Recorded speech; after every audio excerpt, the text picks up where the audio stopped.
நமது ஆரம்பம் பிதா குமாரன் பரிசுத்த திரையை நாமத்தில் உள்ளது. ஆமேன். ஜெபிப்போம். நம்முடைய அளவில்லாமல் நேசிக்கிறதில் ஆண்டவரே, பிதா குமாரன் பரிசுத்த ஆவியானவரே, எங்களை படைத்து பாவத்தில் விழுது போல மனக்குலத்தை மீட்டு நித்தமும் தூய் ஆவியான வழியாக எங்களை ஒருவனமாய் கூட்டி சேர்ந்து இரண்டாம் வருகைக்கு எங்களுக்கு ஆயத்தம் செய்வதற்கு நாங்கள் துணிக்கிறோம். திருத்துவ பண்டிகை ஆண்டவரே, இந்த ஆசிரியர்களுடைய பரிசுமான ஓய்வு நாளில்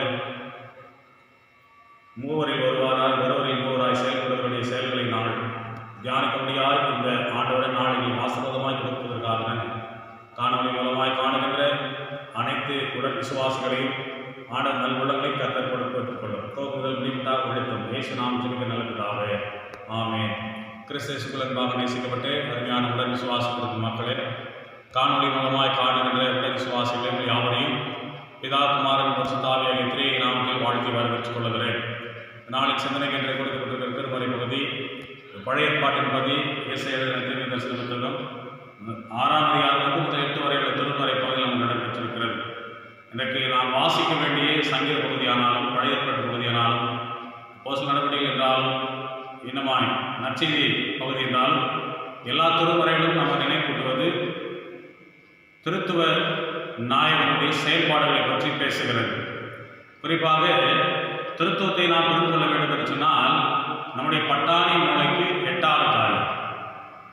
ஏனென்று சொன்னால் இறைசத்தம் என்ன என்பதை இன்னும் மனிதன் கண்டுபிடிக்க முடியவில்லை. மூவரில் ஒருவராய் ஒரே கடவுள் 3 நிலைகளில் செயல்படுகிறார். 3 நிலைகளில் செயல்படுகிறவர் ஒரே கடவுள், படைப்பின் கடவுள். அவர் நித்தமும் படைத்துக் கொண்டே இருக்கிறார்.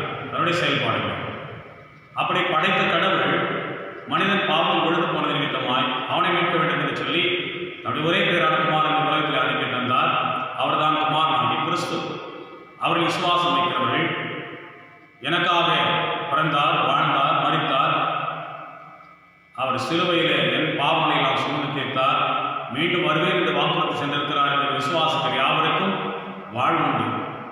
அதை போலவே குமாரன் இந்த உலகத்தை விட்டு பிதாவிடத்தில் எடுத்துக்கொள்ளுகிற அச்சூழலிலே நான் போகிறேன், நான் போய் ஒரு தேற்றவாளனை அனுப்புவேன், அவர் உங்களை சகல சத்தியத்துக்குள் வழிநடத்துவார் என்று நம்மை திக்கச்சலாய் விடாதவராய் தூய ஆவியானவரை அவர் அனுப்பினார். பிதாவிடத்தில் குமாரன் இருந்தார். பிதா குமாரன் இவர் மூலமாய் பரிசுத்த ஆவி உலகத்தில் அனுப்பப்பட்டார். இவள் மூவரும் ஒருவரில் மூவராய் செயல்படுகிறார். இதை புரிந்து கொள்வது சற்று கடினம்தான். ஆனால் ஒரு சில உதாரணங்களை நாம் சொல்லுகிற பொழுது அது சற்று புரிந்து கொள்வதற்கு ஏதுவாகும். குறிப்பாக சொல்ல வேண்டும் என்று சொன்னால் முக்கனி என்று சொல்லுகிறார்கள். மா, பலா, வாழை, இது முக்கனி. ஆனால் யார் சொன்னது? வேறு பழங்கள் இல்லையா? நம்புகிறோம் அல்லவா? நம்முடைய தமிழகத்தை சேர சோழ பாண்டியன் 3 மன்னர்கள் ஆண்டார்கள் சொல்லுகிறார்கள். நாம் பார்க்கவில்லை, ஆனால் கேட்டிருக்கிறோம், வரலாற்றில் படித்திருக்கிறோம். நம்புகிறோம் அல்லவா? Tense 3: present tense, past tense, future tense. முக்காலங்களை நாம் அறிந்திருக்கிறோமே. யார் சொன்னது? அதை நாம் பின்பற்றுகிறோம், நம்புகிறோமே. அதே போலத்தான் இறைவன் ஒருவரில் ஒருவராய் செயல்படுகிற இறைவனை குறித்து சிந்திக்கிற ஒரு நன்னாள் பொன்னாள் தான் இந்நாள். அதாவது கடவுள் தமது அன்பு, தம்முடைய கிருபை, இரக்கம் இவர்களை வெளிப்படுத்த நம்மை படைத்து தமது சாயலாக படைத்து குமாரனில் உலகம், பிசாசு, பாவம், மரணம் இவற்றை விழுந்து போன மனிதனை மீட்டு ரட்சித்து அந்த மெய் விசுவாசத்தை நம்மை வழிநடத்துகிற பரிசுத்த ஆவியில் திருச்சபையில் திருவசனத்தில் நம்மை வழிநடத்துகிற செயல்படுகிற கடவுள் தான் மூவரில் மூவர். அதனால் தான் நம்ம எந்த நிறுவனம் எடுத்துக்கொண்டாலும் நாம் பிதா குமாரன் பரிசுத்த ஆவியின் திரிய நாமத்தில் உள்ளது என்று தோன்றுகிறோம். திருமறை வழிசல்ல நாம் விசுவாசத்தில் நடத்தப்படுகிறோம். அபிஷேகத்தில் கூட உருளை வேடிக்கையில் கூட இந்த திருத்துவம் இடம்பெற்றிருக்கு. நேரடியாக எங்கேயும் திருத்துவம் இடம்பெறவில்லை. ஆனால் மத்திய எழுதின சுவிசேஷம் 28ஆம் அதிகாரம் 19ஆம் வசனத்தில் நீங்கள் புறப்பட்டு போய் சகல ஜாதிகளையும் சீஷராக்கி இதா குமாரன் பரிசுத்த ஆவியாகிய திரிய நாமத்தில் ஞானஸ்நானம் கொடுங்கள் என்கிற ஒரே இடத்திலே மாறும். ஆனால் திருமறையில எல்லா இடங்களிலும் பார்க்கிற பொழுது இந்த திருத்துவம் அது தங்க இடைகளாக அது ஓடுகிறதை நாம் பார்த்தோம். கிறிஸ்துமஸ் என்றால் ஆண்டவருடைய பிறப்பு, ஈஸ்டர் என்றால் உயிர்ப்பு, பெந்தகோஸ்து பண்டிகை என்றால் திருச்சபையுடைய பிறந்த நாள். ஆனால் திருத்துவ பண்டிகை என்பது மூவரில் மூவராய் செயல்படுகிற கடவுளுடைய செயல்பாடை அறிவிக்கின்ற நமக்கு நினைப்பூட்டுகிற காரியமாக இருக்கும். பிதா சர்வ வல்லவர், குமாரன் சர்வ வல்லவர், பரிசுத்தாவி சர்வ வல்லவர். மூன்று சர்வ கடவுள் அல்ல, ஒரே கடவுள். பிதா கடவுள், குமாரன் கடவுள், பரிசுத்தாவி கடவுள். மூன்று கடவுள் அல்ல, ஒரே கடவுள். இதைத்தான் நம்முடைய பாடல் புத்தகம் 68ஆம் பக்கத்தில் உள்ள அத்னாசிஸ் விசுவாச பிரமாணம் நமக்கு நினைப்பூட்டுகிறது. நம்முடைய லூத்தரன் அறிக்கைகளிலே 3 அறிக்கைகள் உண்டு. ஒன்று அப்போஸ்தலர் விசுவாச பிரமாணம், இன்னொன்று மெசியா விசுவாச பிரமாணம், மூன்றாவதாக அத்னாசிஸ் விசுவாச பிரமாணம். நீங்கள் வாய்ப்பிருக்கிற பொழுது இல்லங்களிலே சற்று பொறுமையாக அமர்ந்து 68ஆம் பக்கத்தில் இருக்கிற இந்த அத்னாசிஸ் விசுவாச பிரமாணத்தை நீங்கள் வாசிக்கிற பொழுது அதனுடைய தெளிவு நமக்கு கிடைக்கக்கூடியதாக இருக்கிறது. ஆதலால் திருத்துவத்தை நம்முடைய சிறிய அறிவினால், நம்முடைய பட்டாளி மூளைக்கு எட்டாவது காரியமாக இருக்கக்கூடியனாலே இதை அறிந்து கொள்வது சற்று சிரமம்தான். இந்த செயல்படுகிற கடவுள், இன்றும் படைத்துக் கொண்டே இருக்கிற கடவுள், நம்மை குமாரன் மன்னித்துக் கொண்டே இருக்கிற கடவுள், பரிசுத்த ஆவியினால் திருவசனத்தை கொண்டு திருச்சபையில் நாம் கூட்டி சேர்த்துக் கொண்டிருக்கிற கடவுள் தான் ஏசாயாவின் வழியாக பேசுகிறார். உசியா ராஜா மரணமடைந்த பின்பு ஏசாயாவுக்கு ஒரு தரிசனம் கொடுக்கப்படுகிறது. அந்த தரிசனம் என்ன? ஏசாயாவை அழைத்துக் கொண்டு அங்கே சேனைகத்தர் பரிசுத்தர் பரிசுத்தர் பரிசுத்தர் என்று சிங்காசனத்தின் மேல் வீற்றிருக்கிற கடவுளை தரிசனமுடியான வாய்ப்பு. அங்கே இருக்கிறவர்கள் கேருபீன், சேருபீன்கள், தேவதூதர்கள், சற்று பெரியவர்கள். அவர்கள் நடக்கிறவர்கள், பறக்கிறவர்கள். அப்படிப்பட்டவர்களே கடவுளை அவ்வாறு சேட்டைகளினால், தன்னுடைய 2 சேட்டைகளால் கண்களையும், தன்னுடைய 2 சேட்டைகளால் தம் முகத்தையும், தம் 2 சேட்டைகளால் தன் கால்களை மூடி மறைத்துக் கொண்டு கடவுளை தரிசிக்க முடியாமல் இருக்கிறார். அப்படி என்றால் பாவ ஜென்ம மக்களாகிய நாம் கடவுளை எப்படி தரிசிக்க முடியும்? உடனே ஏசாயா சொல்றார், ஐயோ நான் பாவி, தமானே கடவுளை கண்டேன் என்று அவள் அவையப்படுகிற வழியிலே சேராவிகளில் ஒருவன் ஒரு நாவிலே அவர்களை புரட்டால் வெளிப்படுத்தல் ஒரு நெருப்பு தழைத்து அதை வாயை தொடுகிற பொழுது அவர் பரிசுத்தமாக்கப்படுகிறார். படைத்த கடவுள் நம்மை மீட்டுக்கொள்ள சித்தம் கொண்டபடியினாலே இந்த தறிக்கட்டு அழைத்துக் கொண்டிருக்கின்ற, சினாவினமாகிக் கொண்டிருக்கின்ற, கடவுளுக்கு விரோதமாய் செயல்பட்டுக் கொண்டிருந்த இஸ்ரவேல் மக்களை அவரை பரிசுத்தமாக்குவதற்கு அவருடைய மக்களாய் சேர்த்துக் கொள்வதற்கும் ஏசாயாவை அவர் பயன்படுத்துகிறார். ஒருவேளை ஏசாயா 1ஆம் அதிகாரம் 2ஆம் 3ஆம் வசனத்தை நாம் பார்க்கிற பொழுது, மாட்டுக்கு தன்னை உடையவனை, கழுதைக்கு தன் எஜமானின் முன்னணையும் தெரியும், இஸ்ரவேலுக்கோ அறிவில்லை, என் ஜனத்துக்கோ உணர்வில்லை என்கிறார்.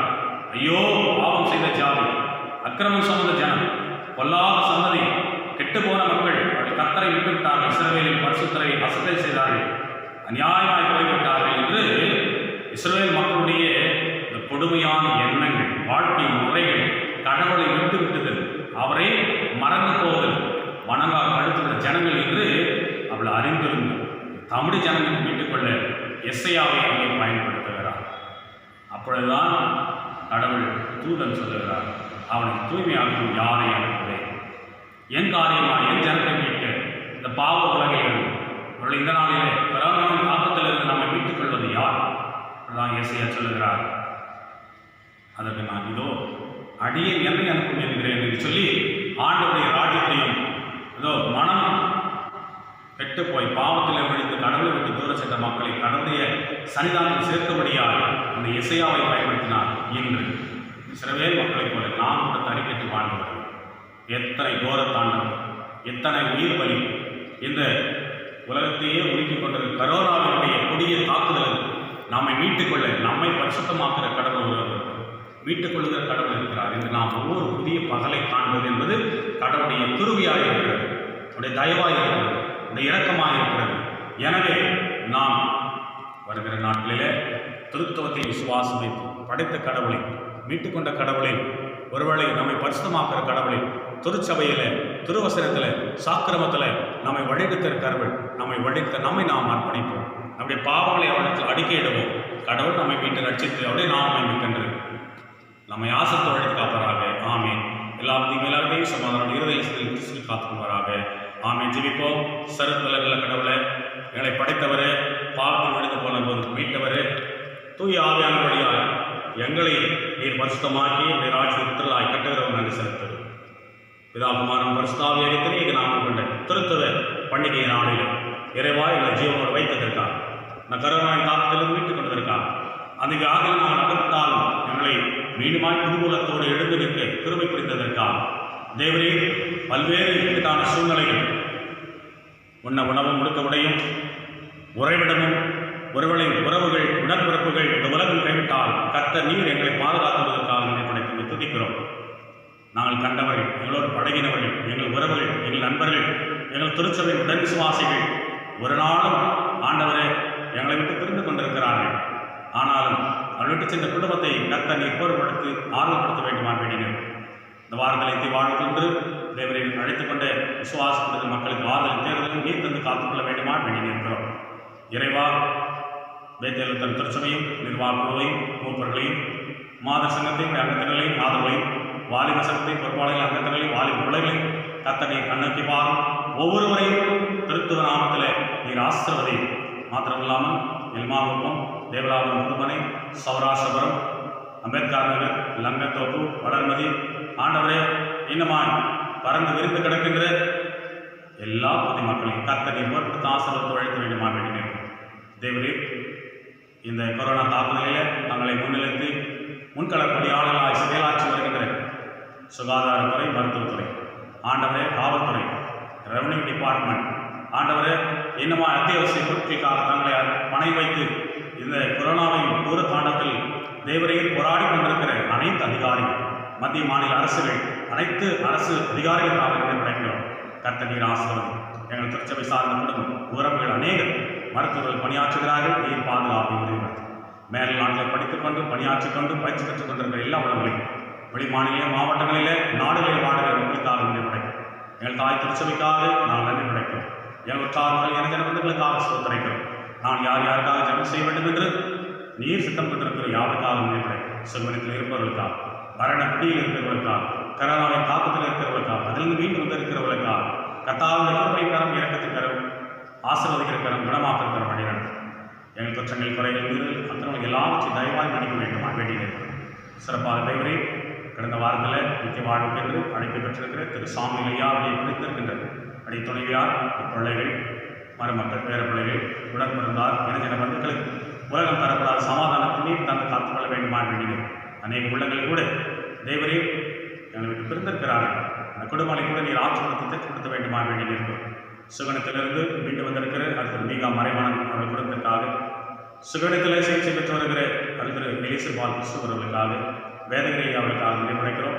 அநேக ஊழியர்கள் மறுத்திருக்கிறார்கள். ஆறுதல்படுத்தும் ஊழிய குடும்பங்களை நீர் சுகப்படுத்தும். தொடர்ந்து கிருபையுடைய இருக்கும் எங்களோடு மாதத்துக்கு 20 நாள் மட்டும் புதிய ஆறுதல்களை தூங்குகிற பொழுது இறை பரிசனம் எங்களுடைய வழிகள் எங்கள் குற்றங்கள் குறைகள் மீது எல்லாவற்றையும் மன்னி இதை காணுகிற யாரோடு கிருபை தங்கியிருக்கிறது. இதா குமாரன் கிறிஸ்தாவை திரைக்கு நாம் ஜெபிக்கிறோம். எங்களை ஆசிரியர் நல்லதாக ஆமென். என் ஆத்மாவே கர்த்தரை ஸ்தோத்திரி, என் முழு நாமத்தை ஸ்தோத்திரி, என் ஆத்மாவே கர்த்தரை ஸ்தோத்திரி, கர்த்தர் செய்த சகல நன்மையாதே ஆமென். என்னுடைய ஆண்டவராகிய இயேசு கிறிஸ்துவின் கிருபைக்கு தாவாகிய கடவுளே பரிசுத்தாவின் ஐக்கியம் நல்லது நாம் அனைவரோடும் காண கர்த்தர் தங்கி நம்மை ஆசீர்வதிப்பாராக.